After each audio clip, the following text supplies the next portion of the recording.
Okay, welcome to our Erev Shabbat Parashat class, Parashat Vayesheb.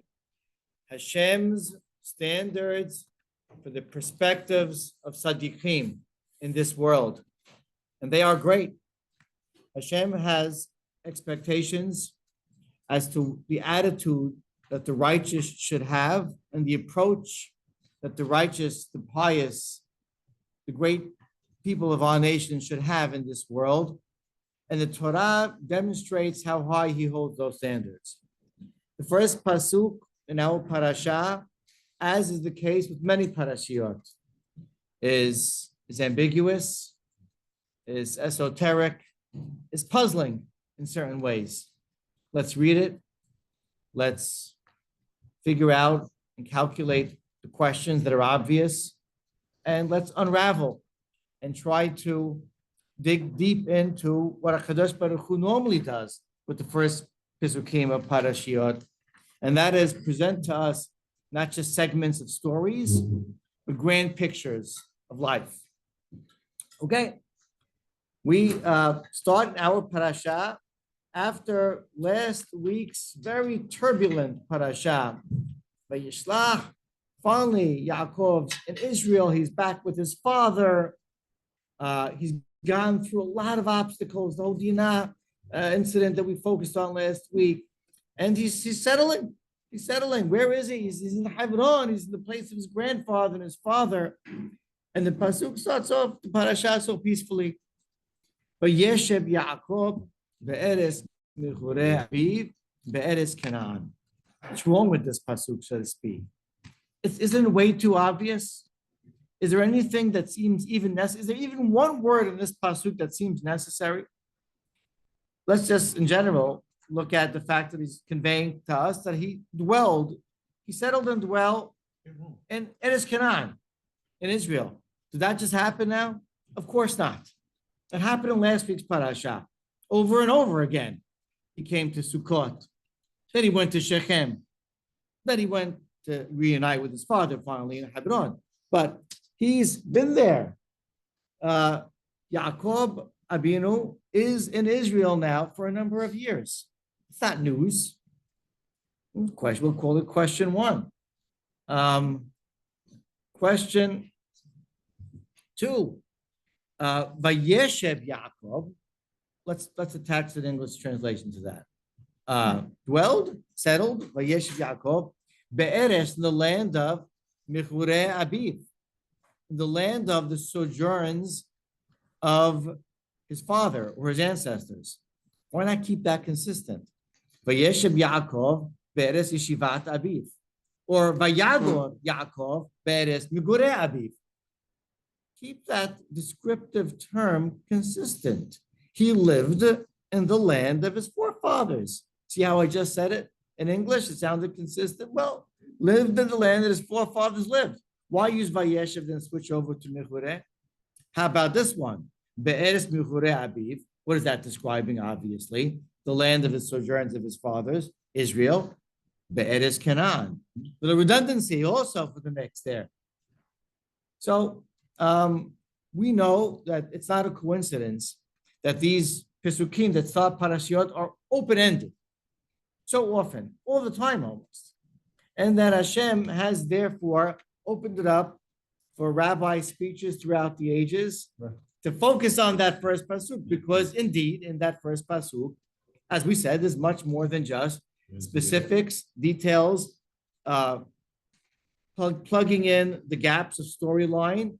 There are greater things. There are broader perspectives and bigger pictures in that first pasuk, and that's what we want to find to try to discover. So we're going to really base our discovery on a few midrashim. So the first is an interesting midrash that says that the term, we've heard before, the term is a vayhi, is a harbinger for sometimes trouble, difficult things to come. There's also a midrash that says, Kol makom shene'emar vayeshev, this is from Midrash Tanchuma, eno ela lashon sa'ar. The midrash goes on to prove from different sources in Tanakh that when it says Vayesheb and he settled, it's a terminology that connotes difficulty to come. And indeed, what came right after this is Ele Toledot Yaakov, Yosef. And Yosef incident then all of a sudden hit Yaakov in the face. So that is an interesting terminology. So meaning we're being introduced to something that is going to be much less settling than the parasha would have it in the first pasuk, and different than the plans of Yaakov Avinu, Vayesheb. But here's something else. The Midrash in Bereshit Rabbah is a well-known Midrash. It's quoted by Rashi in the beginning and by other Mefarshim. And that is being sensitive to this difference in terminology, Vayesheb Migure Abiv, as follows. The Midrash Rabbah says that Tzadikim Mivakshim Leshev B'Shalva Ba'olam Hazeh. The righteous would like to live in peace in this world. Hasatan, here comes the Satan. God, is this the guy kidding me? This guy is not enough that you have such an incredible and eternal existence of pleasure waiting for you in the world to come. You also want to live in peace in this world. What do you want from God? Peace, peace of mind, retirement. You have Olam Haba. Olam Hazeh is going to be full of Vajaras. Difficult when you think about it. Yaakov Abinu, after being thrust from his homeland on the run from his murderous brother, then enters the land of the home of a relative who hoodwinks him with chicanery over a couple of decades, one wife, two wives, works his head off, doesn't sleep at night, as he said, for 20 years. Finally leaves, comes towards Israel with the challenge of Esav, and then is faced with the terrible obstacle of his daughter being raped in last week's parasha scene. And the fight with the angel, and finally stumbles and gets back to Israel and finally makes it back. This guy's already been through a lifetime of difficulty. And now he's down on the ground. You just deliver the final blow to him? Hazit, as we say. Sounds a little harsh, this midrash, doesn't it? So that is our challenge, to understand what does the Torah want from Yaakov Abinu? What is the standard really? What's the expectations from his perspective? And what did he do wrong? First of all, the midrash in its simplicity is telling us that reward really is not for this world. And we understand that reward and punishment, by and large, does not play out in our physical lives in Olam Hazeh. Because if we think it would, then this world would not look very just. As we know very well that the righteous, say there's Sadiq v'ra'lo and Rasha v'tovlo. The evil very often prosper and the righteous suffer in this world, which is proof in and of itself that the true justice is not in this world. Yes, it's true. There are things for which we get rewarded. There's lists of them in this world. Yes, it's true. We do cash in on our merit sometimes in this world. For the most part, it doesn't exist. That's a harsh reality. But the man of great faith understands this and believes in the Kadosh Baruch Hu and his eternal existence, and therefore the unlimited reward for the righteous. And therefore, a little message of reminder to Yaakov Avinu. Vayesheb, really? You want to retire? You want peace of mind? You want serenity? I need to remind you with the next pasuk, Ele Toledot Yaakov. It's a whole discussion, by the way, the word Toledot, what does that mean? Does that mean lineage? Does that mean events? Does that mean both? Does that mean neither? But the next word is Yosef. I have to remind you that, the rest is not going to last because it's not the place.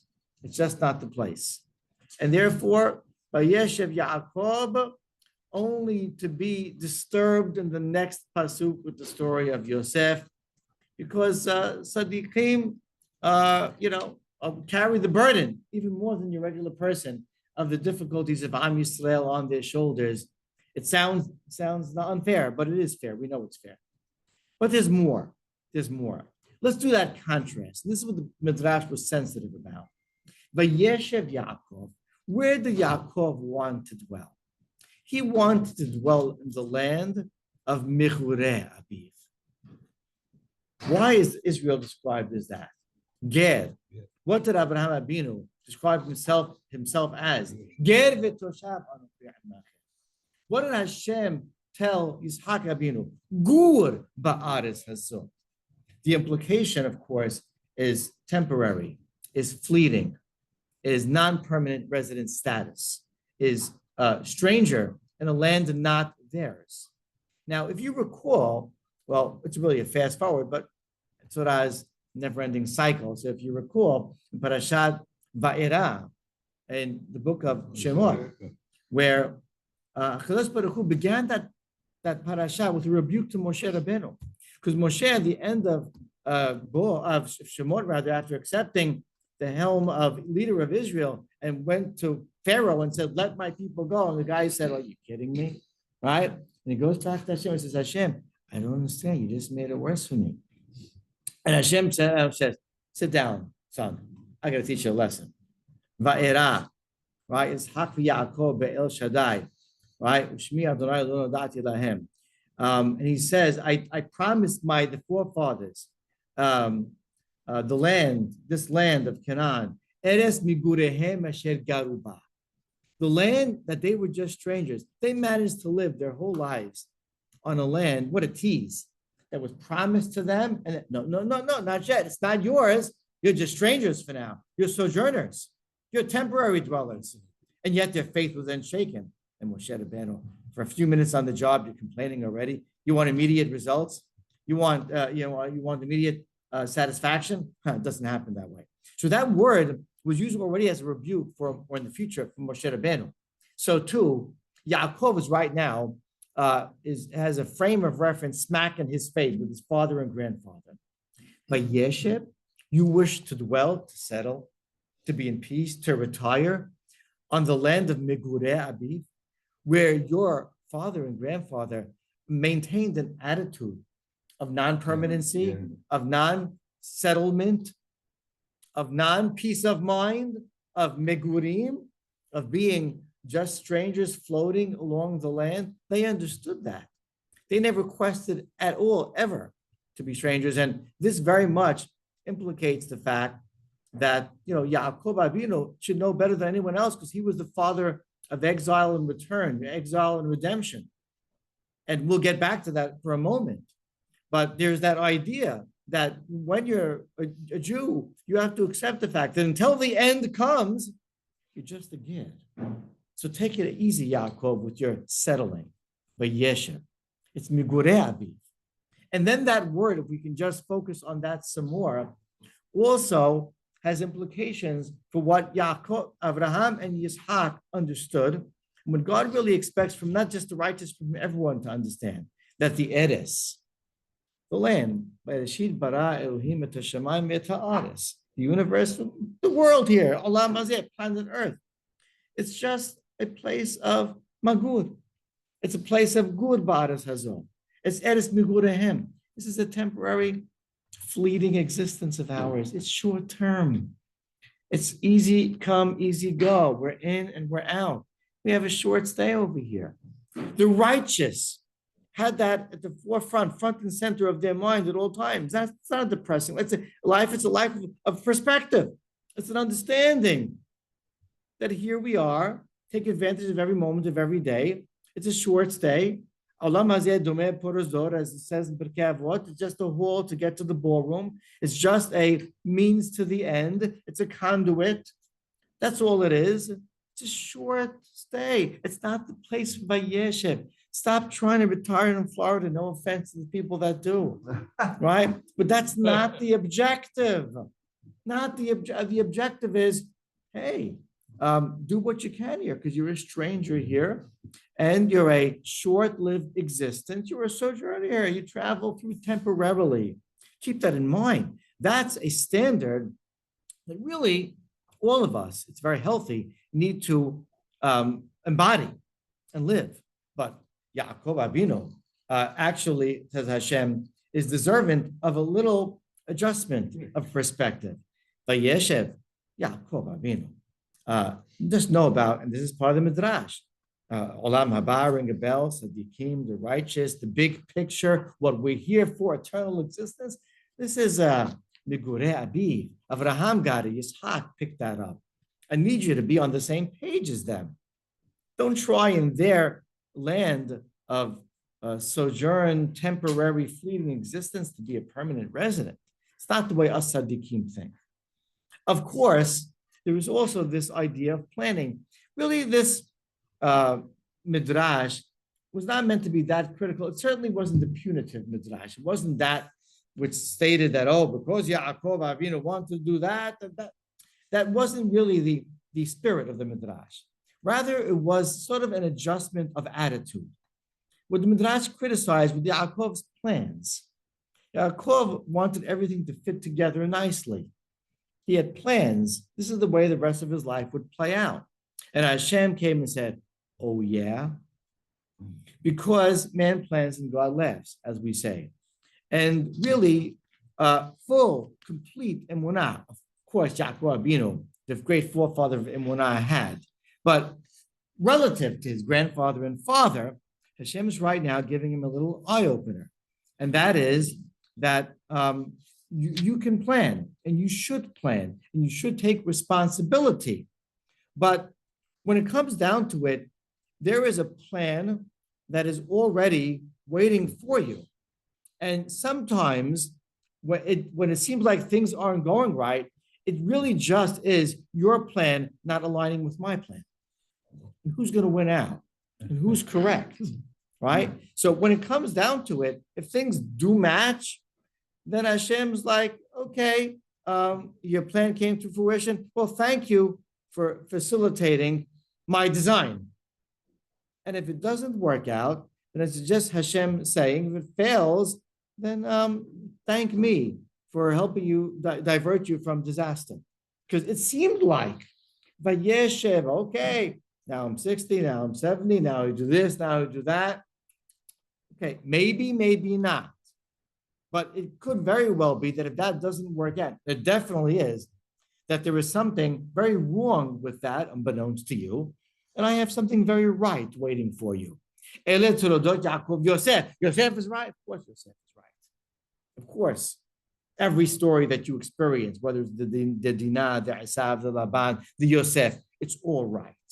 So Vayesheb, it's a plan, but the forefathers understood that not a plan that you can take to the bank all the time. It's Eres Michure Abiv. And it's whatever God, we float around, wherever God directs us. But finally, the message that is even deeper than them all is not only on an individual level. It is indeed on a national level. And again, let's come back to that. Yaakov Avinu, every one of our forefathers relative to Am Yisrael in history symbolized something else. He symbolized Yosef Hazid, symbolized the Jew in exile his whole life. Yaakov Avinu symbolized the struggling Jew, the nation who is exiled, who experiences difficulty, and then crawls his way back, and then is redeemed, and is exiled, and is yet again redeemed, until a final redemption. But during that period, until which time that we can reach Vayeshev and settle in our land in times of messianic times, that is the future that awaits us, our wonderful destiny of redemption. Until that time, we have to know that we are strangers and we wander. This is Eres Michure Abiv. Avraham and Yitzhak made a great example, not just for individuals, but for our nation in the future, that you have to know life's a tease for our nation. And, you accept wandering, even though you can taste the victory. The finish line is right there, but until it's there, know that this is Michure Abiv, your sojourners over here. And Yaakov, I want you to model now for your nation, because you represent really the story of their future. And you did a great job surviving in exile, and you're making your way back to the final destination. But until you do Vayesheb, hold off on Vayesheb. Don't get too comfortable in Brooklyn, New York. Take it easy. Nice room, nice club, nice shoe, building for the future. No, we're not. We're just planning for the future. We're not building for the future. We know where the future is. Don't get too comfy cozy in Vayeshev. It's Migure Abiv. Until which time comes Am Yisrael, that Hashem is good and ready to hit the gavel down and write the final page in our history and say the time is here for redemption. Until that time, this is the land of our sojourners. This earth, this planet here is the planet of stranger, where we are strangers. It's sad, but it's exciting at the same time because we head in the right direction. And with this little rebuke, but certainly guidance to Yaakov Avinu, we Am Yisrael, both as individuals who strive for the righteous and piousness of our forefathers, and as a nation, need to be settled with the fact that Vayesheb is not really so timely for us and for our nation. Rather, Migurei Abiv is the name of the game. Just have that perspective in life that life is short. We take advantage of it. Reward is not for now. Plans don't always come together. And until redemption comes, we're going to live the life of the wandering Jew until we become the permanent Jew. And then and only then will be Vayesheb. Amen. Amen. Shabbat shalom.